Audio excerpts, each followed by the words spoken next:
This is the Mile High Five podcast with Carl Jensen and Doug Cunnington. We have authentic conversations about the journey to FI, health, happiness, and some very odd tangents. We interview FI experts, side hustlers, people on their way to FI, and those who have reached the other side. Join us every week, and if you want the show notes and links and all that other stuff, head over to milehighfi.com. Hello, world. Welcome to the Mile High Fi podcast. Mile High Bidet podcast? I need to tell you about that, Doug. I am Carl Jensen with my co-host. I'm Doug Cunnington. Doug, what is happening? Not too much, man. It's starting to warm up here. The weather's good. It's been raining a lot here in Colorado, which is rare, but everything's green and nothing's flooding currently, knock on wood. Yeah, your basement is all dry? Yeah, good to go. Luckily in the new constructions, there's like sump pumps like built in, and I haven't checked in a couple of days, but yeah, it was like still bone dry in there, which is interesting. Yeah. Do you have a sump in your place? We do not have a sump. Okay. They're pretty obscure here in Colorado. You don't see many houses with them, but I guess yours is pretty new and it does have one, but you've never seen water in it? Mm-mm. Nope, none. Okay. Well, that's good. Yeah. And, well, you alluded to something that we've talked about for probably a year. So the bidet, tell us about it. It's exciting. So, Doug, I finally finished most of my bath remodel. At least the toilet and the vanity is done. I still have to do the shower, which I'm going to punt until the fall, but I had to take the toilet out. I actually moved it, and I took the opportunity to finally install the bidet. Have you ever used one, Doug? Or? No, I haven't. Okay. It is glorious. I am completely sold on it. One thing I didn't expect is there's a little bit of learning curve. Sometimes you have to jiggle a little bit to get the water aimed at the right place. And you're still going to use some toilet paper. Do you remember the old Ronald Reagan quote, trust but verify? Right. Yeah. Yeah. That's how it is with a bidet too. Like most of the time you're pretty cleaned up, but you have to, you have to dry off anyway with the TP, but sometimes you haven't quite hit the bullseye, if you know what I mean. And sure. You got to have some backup there, and that comes in the form of a little bit of toilet paper, but still my toilet paper usage is probably down 80%. That's great. Is the, do you have a higher end model where it heats the water and such? No, it's the cheapest one you can buy. Funny story, I'd bought a little bit nicer one, and then I lost it in the remodeling, and I was so eager to just get my toilet in and get it in as I just went to Home Depot and bought the cheapest one they had on the shelf and put that one in. I think it was like $29. So it does none of that. It's got, you can do the back or front for the ladies, and it also has a pressure setting from like low pressure to like shoot you into space pressure. But it's cold, and I like the cold. It's kind of, I get like a little Wim Hof experience, if you all know who that is. He's the guy who swims in like the Arctic Ocean in the middle of, yeah. So I get that, but just on a very small part of my anatomy. Gotcha. That's your cold plunge that you do. It is like, okay. Yeah. You, man, you said you lost the other one in the remodel. Did it break, or is it like, did it disappear? Like, what does that mean? We had moved everything out of our bathroom to the basement so we could tear the bathroom apart. And I went down there to find it, and I couldn't find it. And I'm pretty impatient. I was going to Home Depot anyway to get some shit. So I'm just like, you know what? I'm just going to grab another one. And then, of course, the next day I found it. So I will have two in my house. We could do like not a taste test. That would be definitely the wrong word for this. But yeah, we could have a live recording. You could be in one, I could be in the other, and then we could swap, and we could have it sponsored by Taco Bell. We could do that the day before, so we have plenty of material to work with. It's going to be great. Might be a little echoey in there. We'll have to get some sound deadening material hanging up. Yeah. That's just one of the many issues that we might run into. All right, so you recommend bidets. I do. I still cannot get Mindy to use it. It was pretty funny. She came in the bathroom this morning, right as I was about to turn it on. She's like, hey, I need to ask you a question. And that as she's saying that, I turn it on, and you hear the noise. It's pretty aggressive, makes a lot of noise. And she's like, oh, geez, and just walks out in disgust, I think. Have you tried the lady setting just to see what would happen? I haven't. It's a pretty good idea, though. I'd probably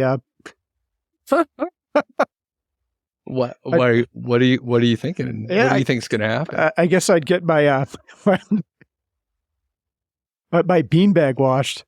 Sure. All right. This went, is this a financial independence podcast or something different? I think so. But, Doug, that would probably be good if you have low sperm count due to like hot pants or whatever. You go in there and fire the cold water up and sperm count would probably go explode. Yeah. There has to be a better way to say that too. We're not, that's not medical advice. I think clearly. So medical advice, this podcast is no kind of advice. Okay. So today we are finishing up our series. How'd you like that transition, by the way? We're finishing up our series on how frugality makes it difficult for retirees to spend money. It's hard to shift gears. And if you haven't heard any of the other episodes, check them out. We had a blast doing it. And I kind of like the really long form sort of idea. I hope people like it. Otherwise, they're going to get like a month worth of content they don't like. This time, though, we asked for feedback from our supporters over on Buy Me a Coffee. So we'll talk about that a little bit later. But yeah, 4 people, reached out. They had some thoughts on the matter.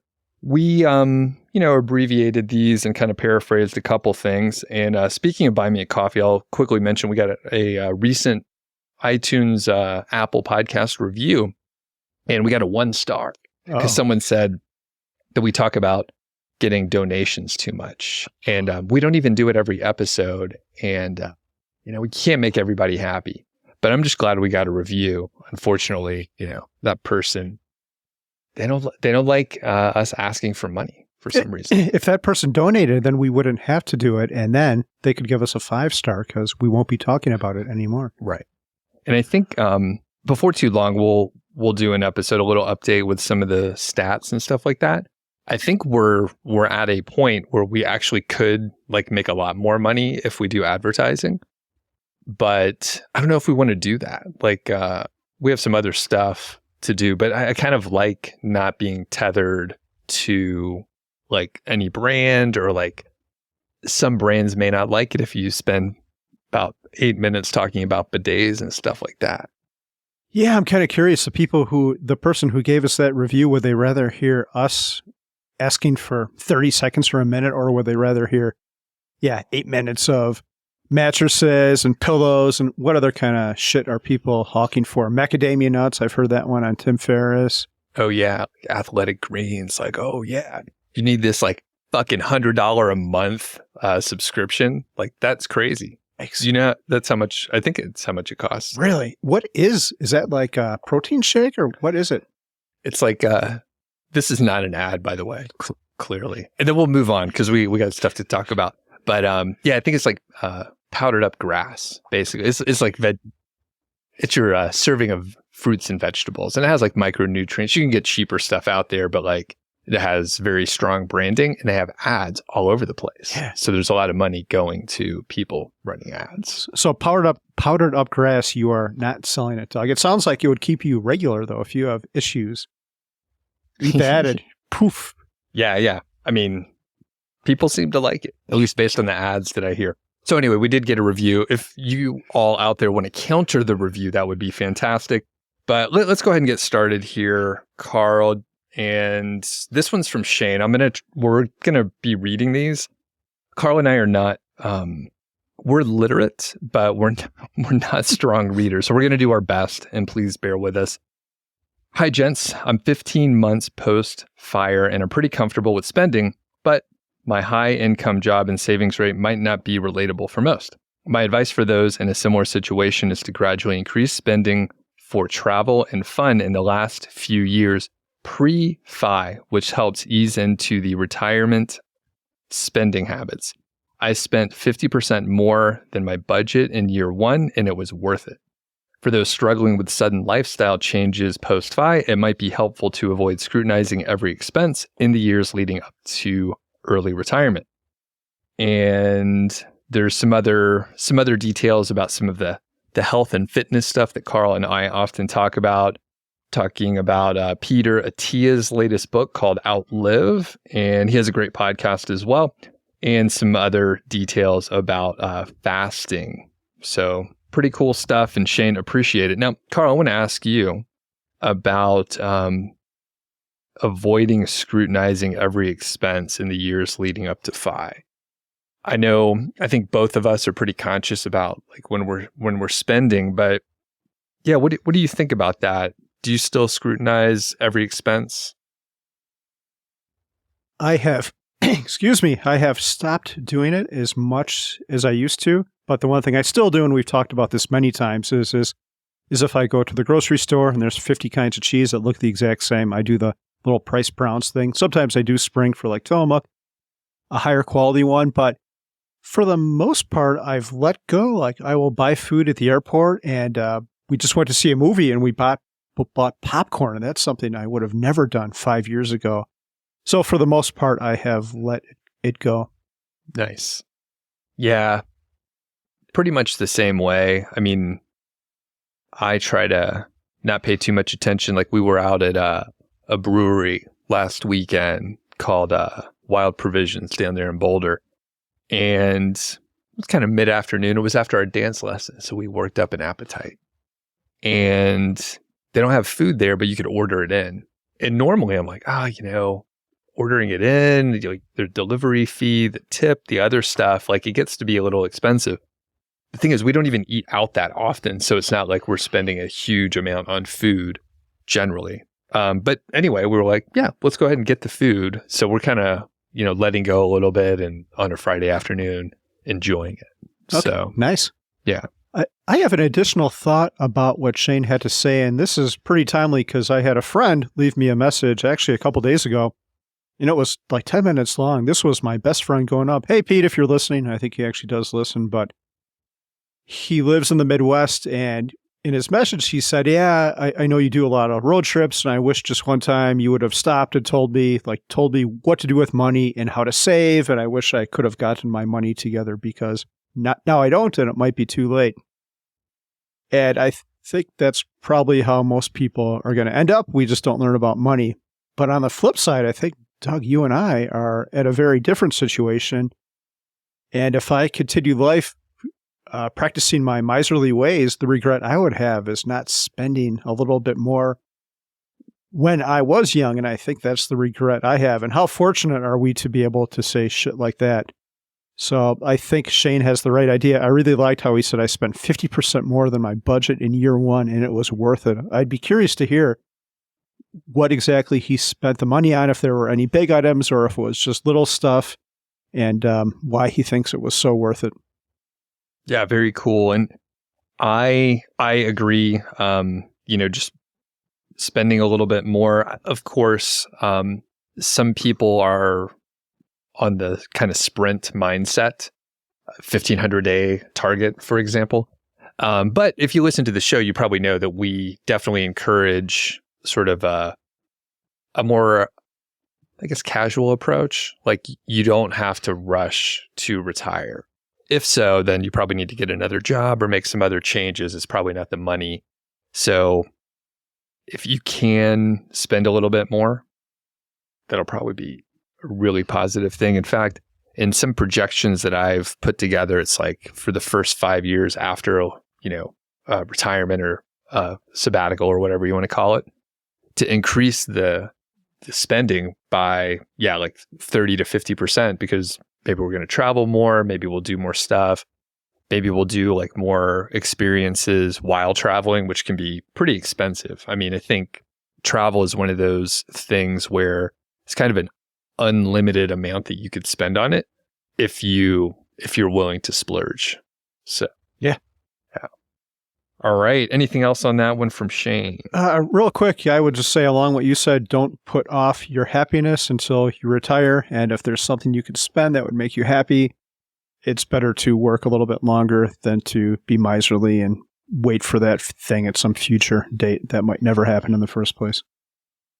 And it's such a balance, because it's like you want to, especially early in your career when you're earning money, like it's probably easier for you to like keep the expenses low and get a really good foundation. And then I feel like just tapering off might be sort of the ideal thing because, you do a really good job the first few years. The compound interest really pays off. And then you have to sort of adjust to being able to spend it a little. I think you just invented a new version of FI, like front load FI or some shit like that. It's kind of a variation on coast FI or slow FI, but yeah. Quick, see if that URL is available. What'd you say it was again? Front load FI, maybe? Like save a bunch initially and then let it rip a little bit. And nice. Yeah. Right. Okay, our next one is from Darren and Jolene, and I think, they are in Belgium. Wow, who knew we had listeners in Belgium? What language do they speak there? I think it's like French and is Belgian? No, it's like Flemish and French, right? Okay, I have no idea. I know they have good beer and good chocolate. Yeah, and this is Darren and Jolene, so I think they were just visiting. Like we met them at Camp FI, right? Yeah, that's right. And anyway, so they say, despite running the numbers and seeing that we should be financially fine, we still find it hard to spend due to uncertainties in our planning assumptions, like investment returns, inflation, and unexpected expenses. With a long retirement ahead, there's room for error. However, realizing we can make adjustments and find ways to earn money, if needed, has helped ease our concerns. So Jolene was initially worried about the technicalities of selling stocks and bonds, but she gained confidence after reading Big Earn and Retirement Manifesto's head-to-head strategies. And it seems like they kind of answered their own question here. They say they were a bit worried about the uncertainty of the markets and inflation and all that. And that's always going to be the case unless you buy an annuity or are completely in cash, which some people do. There's always going to be some uncertainty, but that is just how the stock market works. And they went on to say that they suppress some of their fears by realizing if they can just be a little bit flexible, they're going to be okay. What do you think about this, Doug? Yeah, and I think it's good that they feel more comfortable. I know it's probably an ongoing struggle, but once you realize that you can be flexible and shift spending, maybe you don't take the trip, maybe you put the trip off until the market recovers or inflation is more comfortable. But one of the big things here, which perhaps for me it does sort of make things easier, but they talk about unexpected expenses.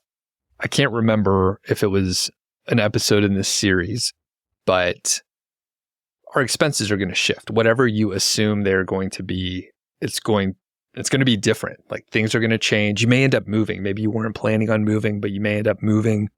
Maybe, some unexpected thing happens. So 4% rule is great as a, rule of thumb, but it's based on so many assumptions that are going to change that like it just gets you in the right area. And as long as you're flexible, you're going to be okay. Yeah. And people seem to forget, this is a drum I beat all the time, is that the 4% rule is a worst case scenario. So if the market performs just horribly, 4% is what you can withdraw and still be okay. Still be okay is the key word. Most of the time, you're going to be able to take out a lot more than 4%. There's a Michael Kitces article called Ratcheting Up Your Spending, which I'll link to in the show notes, but he makes a point that many people, especially after the first couple of years when sequence of returns risk is not going to be as big of an issue, you can actually spend a lot more than you had planned. And it's something like 4.5%, 5.5%, right? Sometimes 6%. Yeah, I think if I remember the article correct, he talks about some extreme cases where I think it was like 8% you could potentially spend on. I think according to him, most people end up, if they follow the 4% rule and actually do just the 4%, after 30 years, they have like 2 or 3 times what they started with, which is pretty crazy. And I wonder, this could be interesting because like I'm saying, you don't know what your expenses are. The market could be different, inflation, blah, blah, blah. So I wonder if, you start conservatively and, you make it through whatever, 10 or 15 years. And then if you're at a certain point in 15 years, you're like, oh, we could like double our spending and then really blow it up. But while you're still young enough that you could like enjoy it. Because at some point we're like, we don't want to fly that much or like travel all over the world. Any thoughts on that, to just like have some arbitrary point where you're like, all right, this is a great checkpoint. Now all the math is different. Yeah, this is something I've thought a lot about in the past week because of conversations we've been having offline, Doug. And one thought I've had is I think you should assess different values to different points of your life. When you're between like 20 and 50, your body's going to be in great shape. Everything still works.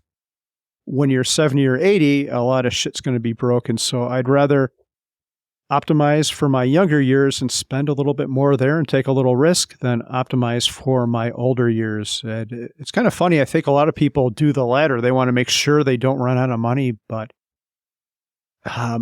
yeah, I guess I've come to the opposite feeling. I'd rather struggle a little bit when I'm old. Social Security isn't going away. That's a common myth. We'll put a link in the show notes to a great Ben Carlson article. Social Security is not going away. I'd rather take a little bit of risk when I'm young and have more fun while I'm in good shape than when I'm older. As far as a specific checkpoint, Doug, that's a hard one. I mean, the thing what you could do while you're young too is if you do spend a little bit more, like I'm suggesting here, and things go awry, you're still going to be able to go back to work if you think you're really going to be able to do that. Mm-hmm. So yeah, it's hard to pick out a specific number. Everyone's a little bit different. Okay. So let's play a hypothetical game here. So let's say you're 70. All right. So that's like what, 22 years, something like that? Yeah. All right. Let's say you're 70 and you're like, you know what? I want to get a part-time job. Maybe you're a little bored or something. And you could use the money. So where would you work as a 70-year-old? A 70-year-old. Not sure. I don't think I would want, like I did fast food when I was a teenager, and that was quite possibly the worst job of my life. I think maybe what you did working in a national park, like how fun would that be? You're in a beautiful setting, or maybe even like Costco. It would have to be around fun people. I think that would be my qualification, like fun people in a fun environment. I don't know. How about you, Doug? I think maybe somewhere in the back office of a strip club, something like that, you know. No, I'm not sure. I think the national park thing would be pretty fun. People are on vacation. You're in a beautiful location. You're working with, there's a lot of like college age people that are traveling that you're working with, and, they're excited to do more stuff. So that would be a pretty fun thing. And there were a handful of seniors that were retired that I did work with those couple summers, and they would come back each year, and like they kind of know the area. And it was, I think they had a blast. They were coming back for several years. Yeah. So what would be the worst job? What would you absolutely hate to do? Oh man. I'll have to think about, I think, actually I got a good answer. So it would be like an old corporate job. So like the stuff that we used to do, like to go back and have to go through that. However, even now, if I worked a corporate job, I wouldn't give a fuck. And it would be so much easier. They would be like, oh yeah, do this. And I would just be like, okay. I would do my work or whatever, but I would definitely have a different outlook, because you don't have to, like, I don't need the job. So it would just be like, all right, I don't care that much. So it would suck to have to do those old jobs again. However, I probably would have a much different outlook. Plus, just the technology will be so different. We'll be the old guys. We're like, we don't know how to use this stuff. We're like, can't connect whatever, camera. We're like, we can't get our camera to work. And they're like, Carl, are you in the bathroom? Is that the bidet again? Like, yeah. What's the worst job? I'm sure Hopefully we just become masters of like ChatGPT, so we could train that to do all of our work, even if we're old and senile. Yeah. I think my worst one, I was talking to Jeff, a mutual friend of ours, and I think when he was in college, or maybe shortly after, he had for a week a job going door to door selling vacuum cleaners. I guess he never got past the training part. He just quit. But the guy who he was working with, the guy's strategy would be he would knock on the door And when someone opened the door, he would have a cup of dirt and like throw it in their house. Oh, that's shitty. Yeah, I know. It's just unprovoked. And they'd say, hold on, I've got a vacuum. I'm going to clean it up and show you how well this works. Can you imagine if someone did that? Like, why? What the hell is going on here? Oh, no. Well, and the thing is, we have like a ring device, so like we can see. So if I see anyone with like holding a vacuum cleaner, I'm like, opening that. Are you crazy? That's pretty funny. All right. What's next here? Okay, this is my turn. This is from Anonymous. So it's important to have a good understanding of your expenses to cover basic needs, plus additional expenses to live a fulfilled life, plus flexibility to reduce spending or generate additional income if investments don't behave. I like the idea of creating a bond ladder to cover expenses for X number of years. If the market tanks early in retirement, you can continue living as planned with less worry. Plus, you don't need to draw from equities at low levels, allowing them time to rebound and grow. So we haven't talked about like a bond ladder in quite a long time. Are you able to explain what that is real quick? Yes, I did look this up. Doug, I'm happy to say I actually did preparation for this show, which is, it might be the first time ever. How long have we been at it for? Two and a half years? 2 years. You showed up early too, man. Yeah. What's going on? I'm a whole new man, Doug. We could talk about that later. So a bond ladder is when you buy bonds, and you could do this with CDs too. People talk about CD ladders where you buy them with different expiration dates. So you might buy one that comes up every 3 months. And then when that thing comes up, you use the proceeds from that to fund your spending. Cool. Okay. And it can essentially sort of act as a ballast or like buffer from poor return sequences, right? Yeah, bonds are safe, so you're not going to have to deal with the volatility of the stock market. It's a just about guaranteed return. I think in most cases. I am not a bond expert. Okay. Yeah. And do you have anything in bonds right now, or are you all equities and stocks? Yeah, I have never owned a bond in my entire life, except for a savings bond, which family members used to buy me as kids. Funny enough, I still have one. I think it came due like a month ago, or came to the point where I can redeem it. Oh, wow. But no bonds in the terms of what we're talking about here. Like, sure. Okay. How about you? I have like the bond index fund, pretty small amount. I want to say it's probably 5 to 10%, something like that. Sure. I don't know. Just a little bit. Okay. Not too much. You think that's a good idea or bad? I do think it's a good idea for most people. We don't have any because we oversaved, so we could withstand volatility. But if I had less money, I think I would definitely have the bonds.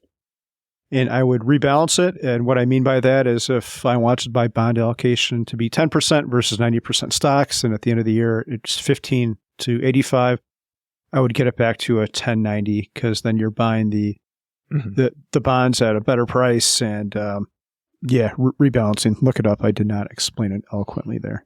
Yeah, that makes sense though. Okay, cool.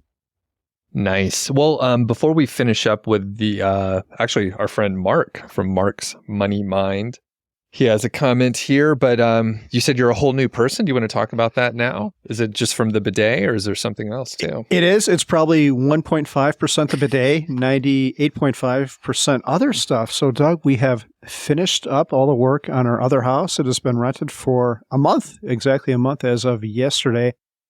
And we also finished up almost everything on our other house. I finished putting all my tools in storage yesterday. We still have stuff to do, but we're going to punt that till the fall, and probably 98% of the work is there. I have one more bathroom to remodel, but it's a superficial remodel, no moving toilets and installing bidets and all that. So it feels really good. I feel, Doug, I've kept myself extremely busy. So especially lately, we've just been working super hard, probably 80 hours a week between getting this house ready and getting some of this other shit done and preparing for people to visit. So I have unlimited energy, and now I have to refocus this energy in other ways. So I actually read through our preparation for at least an hour, and I'm going to go to the gym afterwards. So it feels really good. It feels really good to not have to be tied to the stupid carpentry work and housework. That's good. That's good. Yeah, and I was going to say, I saw you at Lowe's this morning, like on the walk. So like, yeah, you're there all the time. Although it's coming to an end, of course, but that's great, man. Yeah. And that was only because we've had a bunch of rain and I had a downspout that was dumping next to our foundation. Rain usually isn't an issue here. We had an ant armada invade our house yesterday, and I think that's because of all the water around the foundation. But yeah, so I just have to install a downspout. But I see you all the time at Lowe's. I feel like we're there all the time, and we should do a live recording from there, maybe from like the screw section or something. Yeah, well, they have all the they have like the outdoor furniture and stuff, so we could actually like sit down and like we could work there. Yeah. Actually, you are going to take some time off, but we're going to be working on a project, and we alluded to it, I think, in the first episode of this series. But you want to kind of talk about it a little bit more? Yeah, we're writing a book. So I guess I'll back up a second before I get into the book. But I've had a very hard time stopping work. I actually quit my formal job in April of 2017. So that's like 6 years and a month ago. But I haven't really slowed down at all. And I'm not exactly sure why that is. Maybe a little bit of insecurity, maybe fear of being bored, purpose and all that kind of shit. But for those who struggle with this kind of stuff and for those who need to find themselves after retirement, which is probably one of the top questions we get, I know we're going to get to one of those questions in our next recording, is what do you do with yourself after you quit your job? Because the whole issue with a lot of these early retirees, Doug, is if you accumulate enough money by the time you're 40, which a lot of these people do, they'll be like, I've got $2 million. I had this and this job and I worked all this, but I don't like it anymore. But what do you do with yourself after that? And how do you turn all that off? It's been pretty difficult for me. So I think I'm not an expert on much, Doug, probably pretty much nothing. But I think I do have a lot to say about how to be lazy. And you've alluded to, well, I don't think you're lazy. You've alluded to your, how would you describe it, Doug? Lack of. I don't think you're a lazy person, but I think you may have called yourself lazy before. Yeah. I think, there's different pieces. I'm not afraid to work, and I don't have a huge amount of ambition. So I had to turn that down. There was some portion where I was like, I really want to, accomplish whatever. But now I've really turned that down somewhat. I mean, it's kind of, some of it is just pointless, and I realize that now. But I really, I realized that I should appreciate the time off and like force myself to like not accomplish things. Because I think that's one of the things like you and I have, and maybe a bunch of other of our friends, where it's like, we want to be productive. We want to produce stuff. And I don't know if you picked up the book that I recommended to you the other day, Do Nothing. I did. I got it from the library last night, actually. So that's a pretty good book. And there's certain sections, and part of it is like, we grew up in America. We have like this, middle class, lower middle class families, like work hard, like save, like, keep working hard. Like that was one of the, big things that my family and like whatever the culture is telling us, like work hard, go to college, like work, do more for your company, blah, blah, blah. So it's like really ingrained to do more work and be productive. So if you're not productive, and for example, I'm playing guitar and I'm not even that good at it, but I'm spending time doing it. It's working my brain. Like there's some positive stuff, but it's literally one of the least productive things I could do, because it's like producing nothing. It's just gone. And it seems like a real waste, but I'm like, I want to do more of that. So I think at this point I'm just rambling on, but I really struggle with it because we were supposed to be productive. So I have to force myself to not be productive and do things that literally do not produce anything, just because I'm so ingrained to like do something, something. You just gave me a good idea for yet another chapter for our book. So our book, which will be out, we hate to say any deadline because the book is anti-productivity. It's going to be about how to be lazy, and we're trying to be lazy, so it might take us a little while to produce this, although we've had a couple meetings. But yeah, we are writing a book, and if you see us this summer at Camp Fi or at FinTalks or something like that, you might even hear us talking a little bit more about it. So yeah, How to Be Lazy is the tentative working title, maybe? Yeah. Yeah, you have a good like subtitle too, so we won't share that. But yeah, that's a good one. Yeah, and we'll actually put some time into it, even though it sounds silly, but we want to make sure you get some time off, you got some vacation, you got some travel. So I think you're going to unplug pretty well then. But yeah, I think it's going to be fun to write. And I know it sounds stupid, but there's actually there's several books on like the anti-productivity movement. And I mean, I have a ton of productivity books. So like I definitely went off the deep end in that area. Now I've like pulled back and I'm like, oh, how can I intentionally like force myself to take days off to go away from the computer and all that stuff?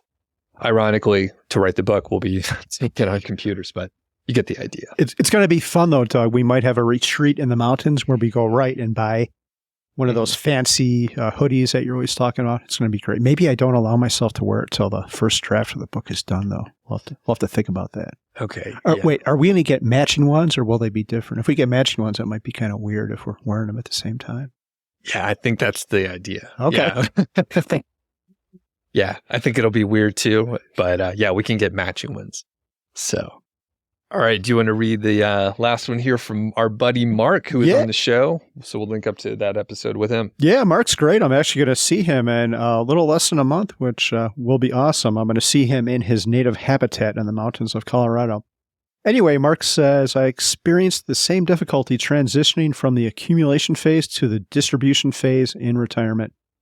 I think I've mentioned the fun bucket concept before, where you set aside an amount from your portfolio to spend on things you usually feel uncomfortable about.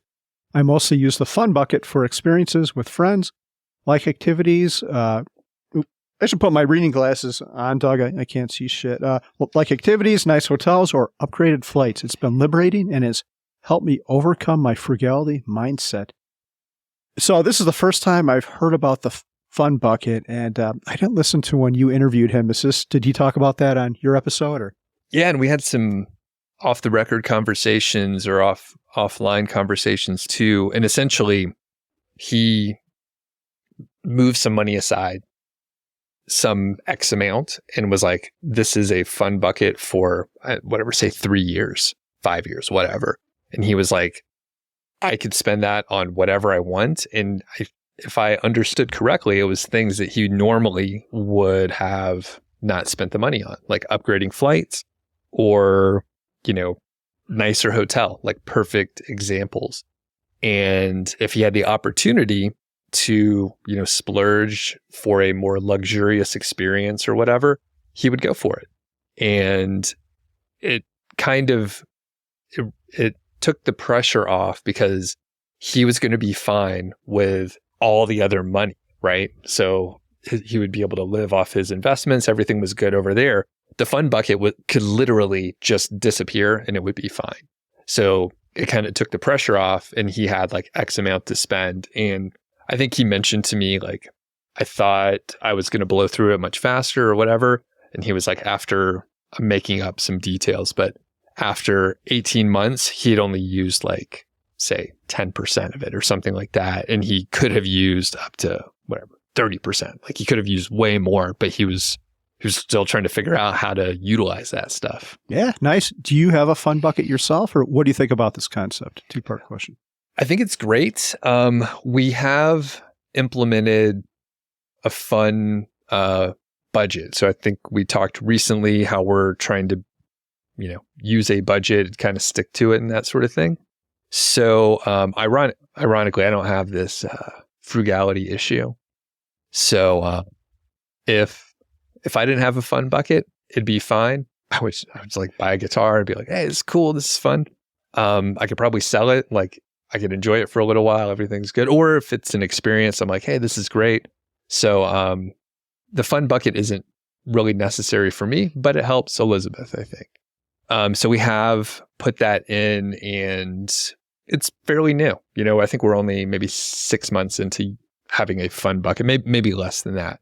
But it is nice because then it's like you literally can blow it on, whatever you think is fun. Yeah. So do you have any concept like that? I'm not sure that this interview will air. I think it probably will, but Mindy and I actually talked to Ramit Sethi a while ago, and one of the things that came up is we were talking about how Mindy and I oversaved, so we have a lot more money than we need. And one of the things that came up is I could take my family on a cruise, and it would cost like $10,000, probably at least. And I'm talking about extended family too. We're not going on some super fancy high-end one. We're going on a cheaper one, but there will be more people there, which I think will be great. And I mentioned that I was hesitant to spend that kind of money, but then I thought, we work very hard, so we have more money than we need, but our fun bucket, we could probably buy like $110,000 vacations and be okay. So like $1 million fun bucket, which is like a supersized fun bucket. I do like the concept of this because a lot of people are afraid to spend money. So I would suggest if you are, do exactly this, save up, get to your 4% withdrawal rate, and then work for another 6 months and put all that money into your fun bucket and maybe refill the fun bucket every year, depending on how much excess you have. And I like this concept. And another thing I'll say about this is one thing that helped me is getting uncomfortable with spending. Like I told you, I bought the concert. That was pretty hard to do. Like I bought this private concert for $10,000. I'll link to that in the show notes. It's going to happen in August. And it was deeply uncomfortable putting in my credit card number and hitting submit. But after I did it, I felt really good about it. So I think people should, if they really think something is going to make them happy, they should go ahead and do it, even if it maybe turns their stomach a little bit. It's hard to turn off the decades of programming, right? Because if you saved all the money, you probably worked really hard for it and were probably frugal. So it's hard to turn that off and turn on the spending. But I think once you do, if you spend it on the right stuff, you'll find it makes you happy and it's rewarding and you won't regret it. Mm-hmm. And we gave the disclaimer on other episodes, but we are certainly talking to people that are post-FI for especially the statement that you just made where you're like, if you think something will make you happy, do it.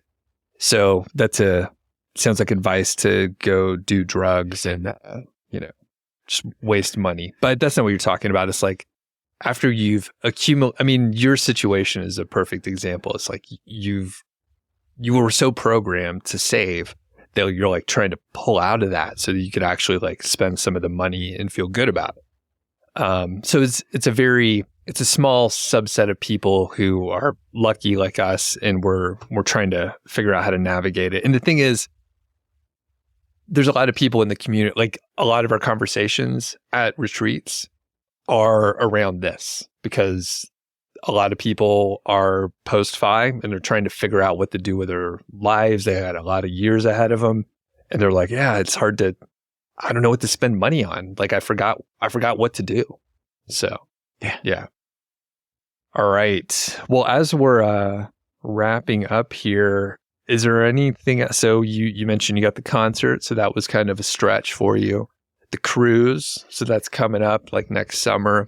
Is there anything else like you're thinking like, hey, this would also make me a little uncomfortable, or I'm not sure about spending this amount of money to do X?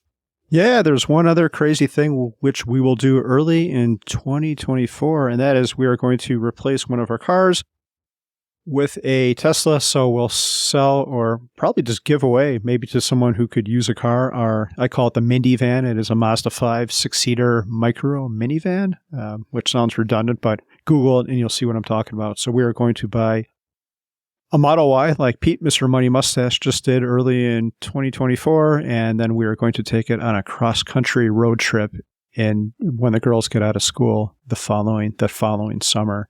Cool. So that'll be pretty weird. I've had one luxury car in my life, which was the fancy Acura NSX sports car. But that one I knew as long as we didn't do anything stupid, we could get the same or more amount of money when we sold it, which is exactly what happened. This will not be like that. It'll be a depreciating asset. What did I say? It's a depreciating asset. So that will be a little bit harder to buy, but I don't know. I'm getting comfortable with the whole spending thing. And as you said, in reason, Doug, don't be stupid with your money. Err on the side of safety. And if you're going to spend it on cocaine and hookers, that's the wrong idea.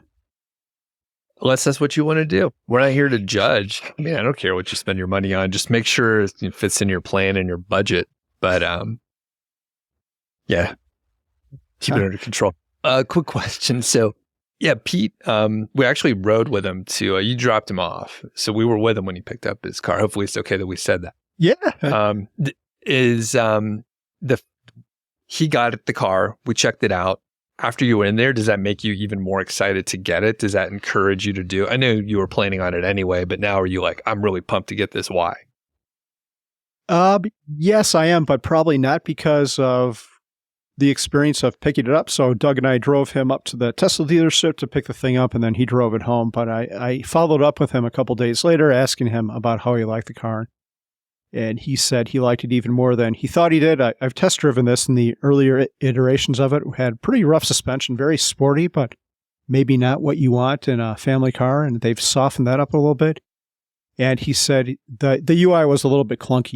You can configure that and do some other things with that makes the car a little bit more easier to live with. So yeah, I'm pretty excited. It's so weird. We've got the Bolt now, and just having that is having a car built in 2023 versus our next oldest car is 2010. It feels like you're driving something from the future. It's pretty weird. Yeah.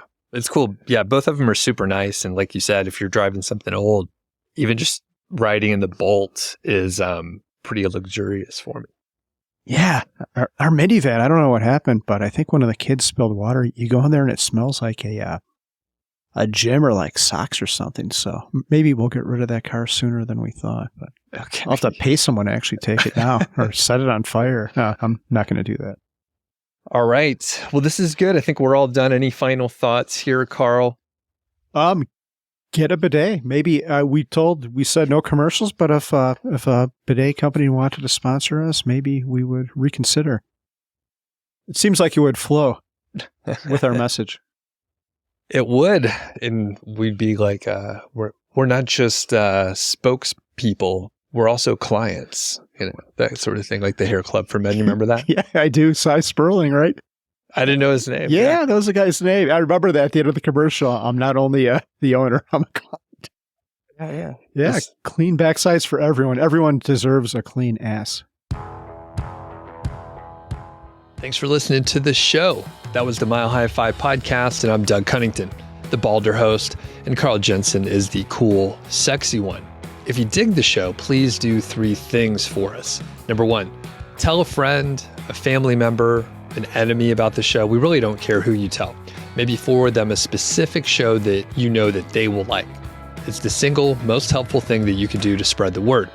It's like giving us a virtual high five, and actually we don't give high fives in person, so the virtual kind's pretty good. And more importantly, your friend or family member or even your enemy will appreciate the fact that you were thinking of them. Number 2, make sure you're following or subscribed on your podcast app, Apple Podcasts, Spotify, Overcast, YouTube, whatever you're using, and that way you won't miss a show. And number 3, please leave us a rating and review. We read them on the show occasionally, and you might hear yours out there on an upcoming episode. Quick disclaimer, this show is not financial or legal advice. I'd actually be surprised if it sounded like it. It's really just for entertainment, and that's at least what we're hoping for. But seriously, get advice from professionals.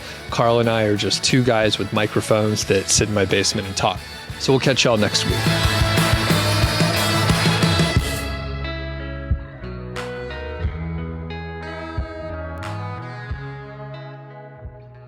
Carl, there's a good chance that I'm going to join the rec center, the gym here, coming up before too long. And I've been a handful of times, and it's often crowded in there. And I think you figured out a good time to go where it's not too crowded. If you want to share that, that means people might stalk you in there if they know that you're in there at that time, but it seems like a safe place. It might happen. I do have a couple stalkers, but I have gotten them banned from the gym and they are no longer allowed. So I feel it's a safe place for me. But yeah, I have a couple thoughts on the gym, Doug. Number 1, actually 3 thoughts. Number 1 is the New Year's resolutionists have now left. So it's probably about half as busy as it was even 2 months ago. I went there and I had no trouble getting on any machine except for once. There was some guy. You ever see people who just like sit at the machine and don't get off like between their sets and they're looking at their phone? I see myself in the mirror every time I go to the gym. Yeah. Oh, fuck you, Doug. That annoys the shit out of me. If you do that, I'm going to have to report you as a stalker. There's this Doug guy who keeps on. No, I will not do that. But number 2, a little bit later in the morning, like 10 or 11, something like that, is a great time to go. And number 3, probably the hottest sport at the Longmont Rec Center is pickleball. And those are people in a age group a little bit older than us. It's big with the seniors, but maybe we learn pickleball, we'll hire a coach, and then we can go hustle. Like we'll do real shitty the first game, and we'll be like, how about some money on the second game? And then, like you see in the movies, we'll be pickleball hustlers. That's a great idea. Those old people have money. I actually know a coach, one of Elizabeth's coworkers' husbands. Like I think he retired. I think he got laid off, but then he didn't go back to work. He's a few years older than us, but he's a pickleball coach. So we literally could do that. That's awesome. I have another idea for a sport called asparagus ball, but we'll get to that on a future episode. Have you ever played pickleball before? I think maybe I hit the ball a couple times, but funny enough, I've had the opportunity twice to play pickleball, but I think I had flip-flops on, and it was outside on it was in a neighborhood in a cul-de-sac. So I was like, this is a recipe for me to hurt myself. Now that I'm older, I don't want to hurt myself. I'm like, you know what? This is not worth it for me to fuck around and play pickleball with old people. So how embarrassing would that be too? It's some senior citizens beat me. Somehow I fell, twisted my ankle. So, yeah. Slow motion. You're and they're jumping up in victory. Yeah. It's that's how I rupture my Achilles, is playing pickleball for 5 minutes. Have you played? I have not, but I run around the gym and they play. So the gym is on the second floor to set the scene, and the courts are on a lower floor. So I watch them as I'm running, and some of those old dudes are super good, man. They go at it. They're in it to win it. So we better be careful. They might hustle us. Yeah, that's what it sounds like. And I have been playing I've been shooting some hoops down there. Elizabeth and I will goof around, but even that, I'm very cautious to run around too hard. I sound I really want to get the Achilles under control, but I'm not 100% sure what to do. Our friend Jake, he gave me another thing to roll out. He has the same sort of issue as I do, except he runs much faster. He's really fast. So good chance I'm going to be going to the gym. One last question. So mid-morning's pretty good. How's very early morning? They open at 5, right? No, they changed that. I don't think they open until 7, which is quite annoying. I woke up at 5:30 the other day, and I was all set to go at 6, and I happened to look it up, and nope, it didn't open until 7. And I think it might open a little bit earlier during the week. But yeah, whenever I've been there early, you get there and there's a crowd outside. I guess it's not that bad. Probably an hour after opening, and the next 2 hours after that are probably the busy time. Okay. So mid-morning, that's pretty good for me too, because I like to do a little bit of work and then take a break and work out. So that works pretty well. The early morning would be a great time to do the sauna also, do a quick workout, sauna at 6 a.m. or whatever. But if they don't open till 7, I'll have to rethink that. All right. We could keep talking about that for a whole episode, but we got to cut it.